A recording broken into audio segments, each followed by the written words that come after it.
अस्सलामु अलैकुम वरहमतुल्लाहि वबरकातुहू। प्यारे दोस्तों, आज हम आपको बताने वाले हैं एक ऐसा सच्चा वाक़या कि एक औरत के मरने के बाद उस औरत ने मौत की हालत में एक बच्चे की कब्र में पैदाइश कर दी।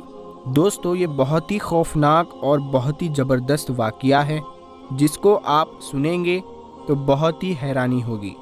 दोस्तों, लेकिन अभी तक अगर आपने इस वीडियो को लाइक नहीं किया है तो लाइक करें और इस वीडियो को पूरा आखिर तक ज़रूर देखें। आज का वाक़या ऐसा वाक़या है जिसमें एक कब्र के अंदर एक बच्चे की पैदाइश हो गई। ये वाक़या अफ़गानिस्तान का है। एक शख्स सऊदी अरेबिया में रहता था और उसकी बीवी अफ़गानिस्तान में रहा करती थी। दोस्तों, उसका शोहर हमेशा साल में एक बार या दो बार आया करता था। एक मर्तबा ऐसा हुआ जब वो अफ़गानिस्तान आया अपनी बीवी के पास और वापस जाने के लिए घर से निकलता था तो सूरे यासीन पढ़कर घर से निकला करता था और उसका यही मामूल हुआ करता था। दोस्तों, बहुत मुद्दत गुजर जाती है और उसको औलाद नहीं होती, यानी कुछ साल गुजर जाता है, उसके बाद भी उसे औलाद नहीं होती। दोस्तों, एक दिन वो अपने घर वापस आया। कुछ दिन वो वही रहा तो अल्लाह के फजलो करम से उसको खुशखबरी मिल जाती है कि उसको औलाद होने वाली है। दोस्तों, औलाद के होने की खुशी में वो झूम उठता है और अल्लाह का शुक्र अदा करता है और कहता है कि ऐ अल्लाह, सही सलामत रख मेरे इस बेटे को। और वो कहता है कि ऐ अल्लाह, ये बच्चा यानी ये हमल मैं तेरे पास अमानत के तौर पर देता हूँ, इसकी हिफाजत करना।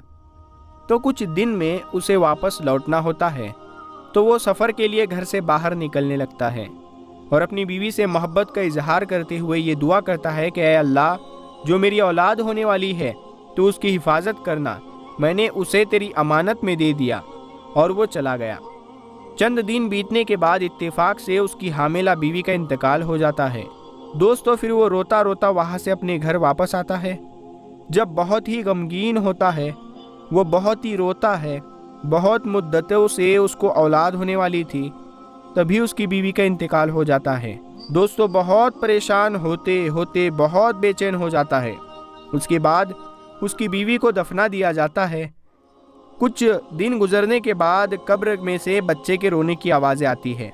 वहाँ की आबादी जब ये आवाज़ सुनती तो घबरा जाती कि कब्र के अंदर से ये रोने की आवाज़ कैसे आ रही है, यानी ये बच्चा कैसे रो रहा है, यानी जो औरत इंतकाल हो गई है वो तो हामिला थी, तो फिर ये बच्चे की रोने की आवाज़ कहाँ से आ रही है।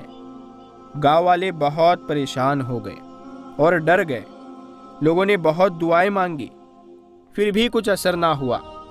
उसके बाद वो वहाँ की इमाम को बुलाकर उस कब्र के पास लेकर आए और पूरा मामला सुनाया कि कब्र से बच्चे के रोने की आवाज़ें आती है।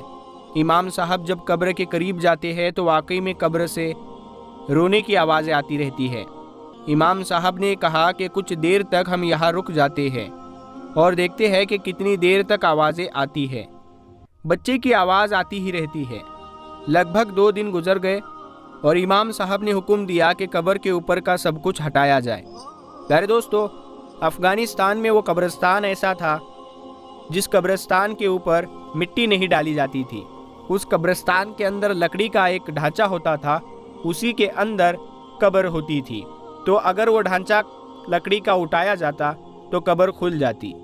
तो इमाम साहब ने कहा कि इस कब्र के ऊपर का सब कुछ हटाया जाए।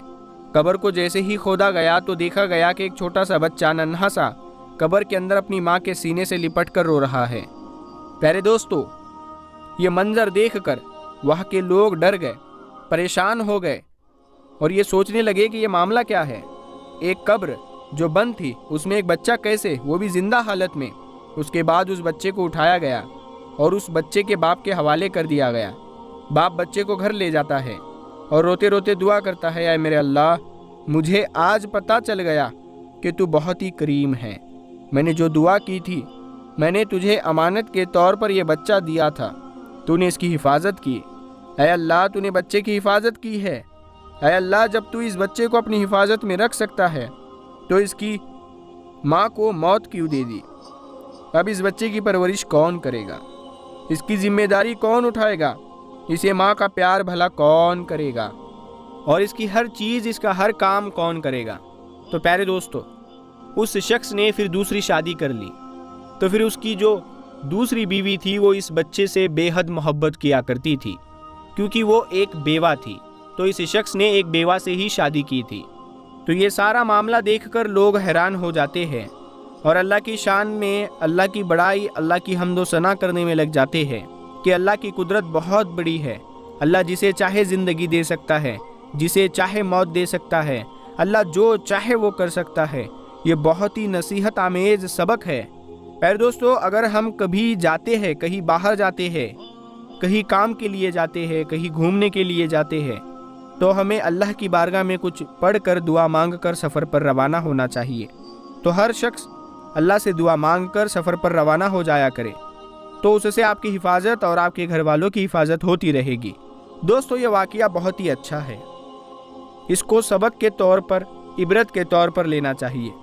اگر یہ واقعہ، یہ کہانی آپ کو پسند آئی ہے تو آپ کمنٹ باکس میں سبحان اللہ ضرور لکھیں اور اس ویڈیو کو اپنے دوستوں میں شیئر بھی کریں۔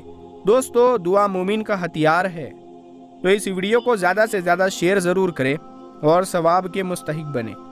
ہم ملتے ہیں اگلی ویڈیو میں، تب تک کے لیے اپنا خیال رکھیے، اپنے گھر والوں کا خیال رکھیے۔ السلام علیکم ورحمۃ اللہ وبرکاتہ۔